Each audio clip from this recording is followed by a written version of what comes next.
What's going on, guys? I am Tim Kelly. This is Phillies Stoplight for April 21st here on Patterson.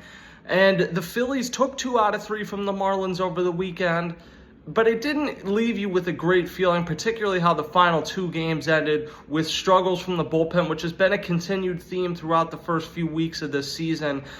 Saturday, Jordan Romano entered the game in an 11-4 lead. Was not a high leverage situation. It turned into a high leverage situation where you had to use Jose Alvarado, and ultimately you did hold on to win that game, but it meant Alvarado had to come in what should have been an easy situation for Romano to come in and just kind of clean up. What's crazy about that performance from Romano is his velocity was as high as it's been all year, but the pitch location, particularly on his slider, was not effective. The Phillies think potentially that he could have been tipping pitches, and Rob Thompson talked about it Sunday morning. It's kind of an interesting dynamic. You go back after outings like that and look at it, and you can find things that you think, oh, maybe this was the tell, that was the tell. But until you go out and actually test it out in a game, you don't know for sure if you figured out what the issue was.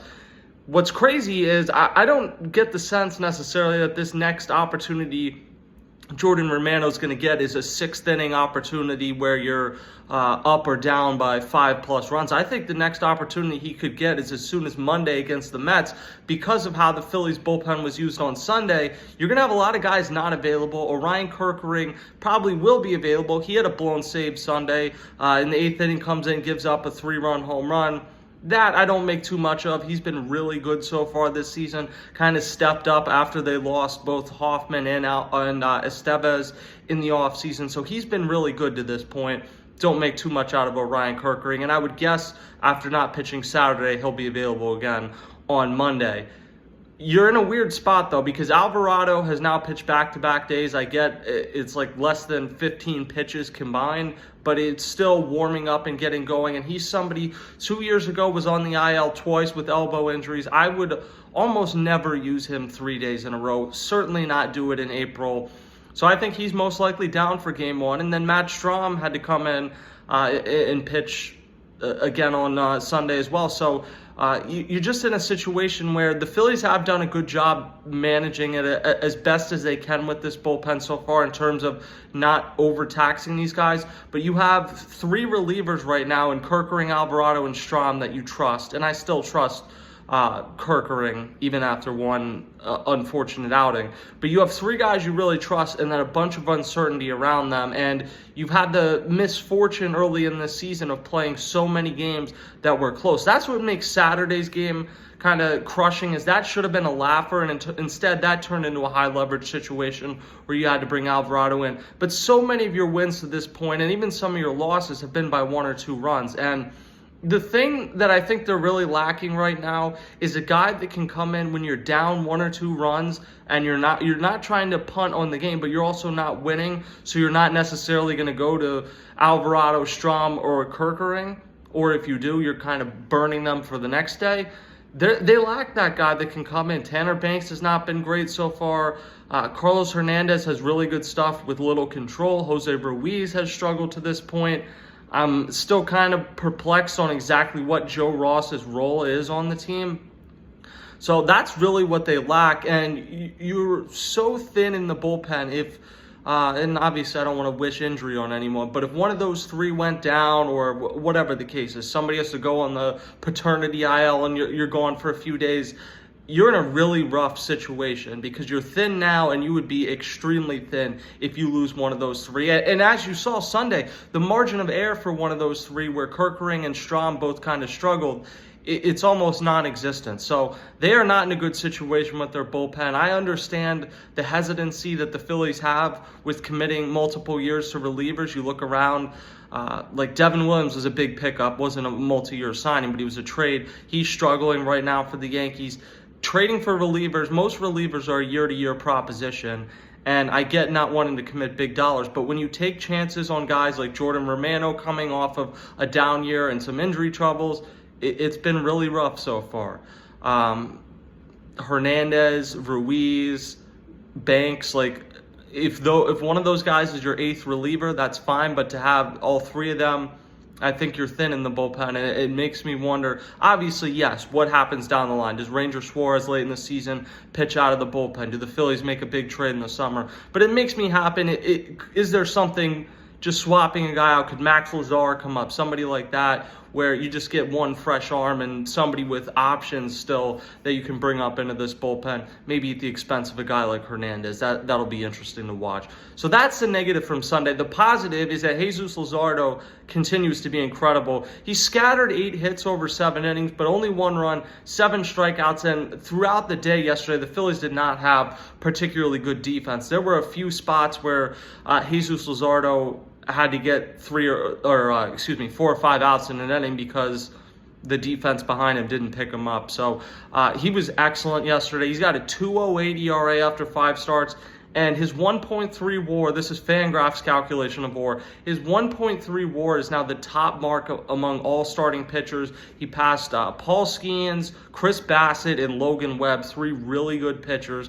I mean, Skeens and Webb are like Cy Young level pitchers. He passed them, leads baseball in WAR right now among pitchers. So he has been an excellent an excellent pickup via trade, and arguably their best start at this point. Now, Zach Wheeler bounced back at his most recent start, was excellent. Christopher Sanchez was excellent in his most recent start, but Jesús Luzardo has been as good as anybody for the Phillies, and it puzzles me why the Marlins made this trade, because there's teams in the second week of April you're already hearing say, oh, the Cubs or the Yankees, whoever needs Sandy Alcantara. As we saw Friday, Sandy Alcantara has not hit the ground running after Tommy John surgery, and there's a chance that maybe they just hold on to him because he's not a free agent after this season. I think he will be back to the pitcher he once was, but they have no motivation to sell low.